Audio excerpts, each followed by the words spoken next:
We've got tons of movement in Class 3A this week. Again, it is a Monday, which means I am bringing you our rankers updated top 16 for each class. This video, again, being Class 3A. And as you can see, I've got 16 through 11 on my screen right now. I'll start with that.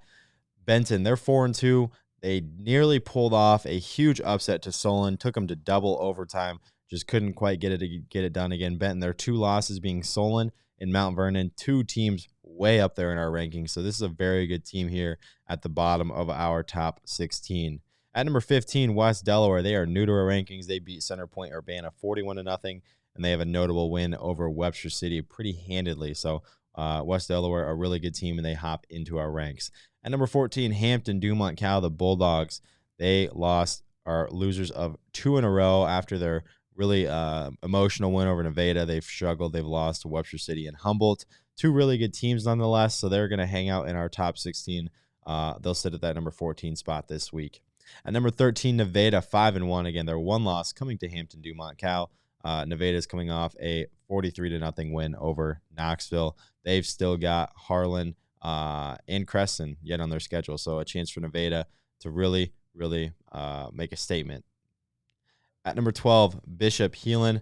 They picked up a win on Saturday. Yeah, Heelan and Carroll squared off on Saturday because of a delay. Heelan picked up a 42-16 win over the Tigers, and they move up a spot and slot in at number 12. They are 5-1. Their one loss to Sioux Center. At number 11, Webster City. They move up a spot after they beat Hampton Dumont Cal 35-6. A really nice bounce back win for the Lynx. They had won 3 in a row, lost 2, and now obviously bouncing back, picking up a huge win to jump up a spot and just sit right outside of our top 10. Speaking of our top 10, though, let's get into that. At number 10, Independence, 5-1. The Mustangs kept it close with a decent Waller team, edging them out despite being shut out in the second half. As of right now, I'm not really seeing this as a team, that they have a schedule to win out and make the playoffs, but the one thing concerning is their lack of strength of schedule. It's really kind of concerning, and they ought to perform in the playoffs against very high-quality opponents. Nevertheless, they are at number 10. Their RPI is going to be pretty high, although that strength of schedule might come in to knock them down a little bit. But it's looking like Indy is going to be a district champion and hosting a playoff game, which is huge. So they're going to slot in at number 10, a really good team down there. At number 9, Humboldt. Watch out for Humboldt. This team just scored more than 14 points for the first time all season, and Lance Kuhn is making his presence known, scoring 5 of their last 7 touchdowns in their last 2 games. The Wildcats are in a big spot this week facing off against Algona. And although Algona is not ranked anymore, this would still be a really quality win and much needed in their hike to district district championship. Sorry. Again, that district that we're talking about right there, Humboldt, Algona, Clear Lake. I think Webster City and Hampton Dumont Cal are in there too. I mean that district is stacked. And Algona, although they're not inside of our top 16, still a really good team, home to Alex Mansky and company. They just about pulled off a huge upset last week, but we will get to that. At number 8, Sioux Center at 5-1. Sioux Center wins their 4th in a row, doing so with ease in a 42-14 blowout over Boyden Hole Rock Valley. They had 2 running backs with 100-plus rushing yards and 3 touchdowns between them. If this defense can continue to be as elite as it has been on the last few weeks, Sioux Center could find themselves at an 8-1 record and a great position in the postseason. They're kind of on the front, on the kind of inside track to winning their district after a nice win over Heelan. Looking like that was kind of a huge matchup in that district, and they got the win already. So Sioux Center on the inside track to winning their district at this point in the year.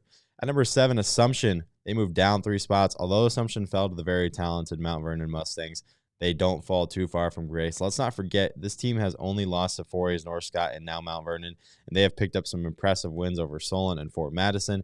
This team is still a top 10 squad, still a great team that will make a good run this season. The Mount Vernon defense is just simply too much. Assumption looking like a team that's going to finish 2nd in their district if all things line up like we kind of see them, and they're going to be probably on the edge of either hosting or going on the road. It's going to be tight. They'll probably be one of the top second place finishers with RPI and everything involved. So Assumption still in a good spot, 4-2, 2 quality losses. They just got to bounce back this week. At number 6, Clear Lake, one of the few undefeated teams remaining in this class. They move up a spot Heading into the fourth quarter, down 21-13, the Clear Lake offense rallies and scores 16 in the fourth, including a walk-off 2-point conversion to win it. That was against Algona. And in a loaded district, this is a huge win for the Lions, and now they sit atop of the standings in this district. They are probably the team favorite to win it right now, but still a ton of really tough games left to go for them, and they're gonna have to earn that district title. There's no doubt about that. A total team effort included shutting down the Algona run game with 6 tackles for loss, and again, a huge win for them to stay undefeated. Really, though, there's just no room for them in the top 5 because it feels like in every class we're kind of starting to see the top 5 form, and in Class 3A it's looking like this. And really, you can mismatch these teams however you want, especially the 3 through 5 spot. But right now, I like how this looks. Harlan, not much to say. Homecoming win against Perry. Big game for Arkfeld, who acquired 217 yards and 3 touchdowns through the air. Harlan is currently 3rd in the district behind Nevada, who they play this coming week. Huge game for the Cyclones, and certainly not an easy task taking down the 5-1 Cubs. Again, yeah, a huge game this week. Harlan and Nevada really going to be competing for second place in that district. Creston is looking like they're the front runner there, but the difference between second place the district and a wild card spot could cost you a home field game in the playoffs. So a huge game this week in that district between Harlan and Nevada. At number 4, Mount Vernon, they move up 2 spots. We got to watch this defense shine against Assumption. 3 sacks, including 11 tackles for loss and snagging an interception. This is an extremely important game for the Mustangs for their district. And now they look at their final test. A win this week against Fort Madison would give Mountain the number 1 spot in their district and a guaranteed bid to the 3A playoffs and a home game. So Mount Vernon, big game this week. That win over Assumption really puts them in a good spot, and they sit at number 4. At number 3, Solon. What a defensive battle between them and Benton. Only 2 total touchdowns between the 2 teams. Kudos to Grant Nipper, who not only went 3 for 3 on field goals and an extra point, but also picked up 45 receiving yards in the win. Really a nice and a good kicker in these high school games is such a luxury, and it's something not many people have. He stepped up, made some big field goals in overtime and double overtime to give his team the win. Again, the game came down to the wire with the Spartans getting the big goal line stop to win the game. This week brings the game that we've kind of been talking about for a few weeks. We've been looking at this one aligning. Solon takes on number 1's Williamsburg in one of the biggest games in the entire state thus far in the year. Again, it looks like I will be at that one. Solon Williamsburg, likely a district title decided this week in week 7.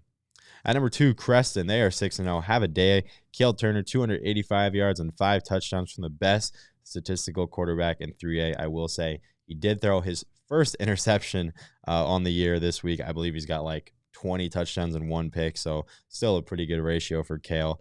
Creston's biggest challenge for the rest of the season is Nevada Cubs in a couple weeks. If they can take care of business in that game, it looks like they will win the district and finish undefeated. This is one of the most impressive seasons in school history, and it will be exciting to see how far the Panthers can go. Again, Creston 6-0 and one of their better squads in a while.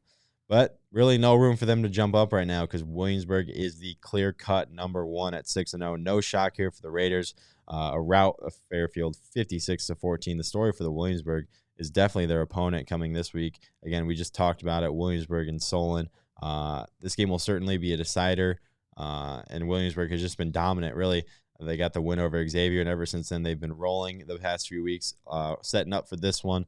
I would be surprised if they roll. I think it's going to be competitive. Williamsburg definitely favored in this one, but again, Solon, one of the hotter teams in Class 3A and coming off a really tough win. So going to be a ton of fun this week at that one. But nevertheless, that is all I have for your Class 3A rankings. That was the top 16. Be sure to subscribe to IA Sports if you're not already and leave a comment letting us know what you think. I will catch you guys next week.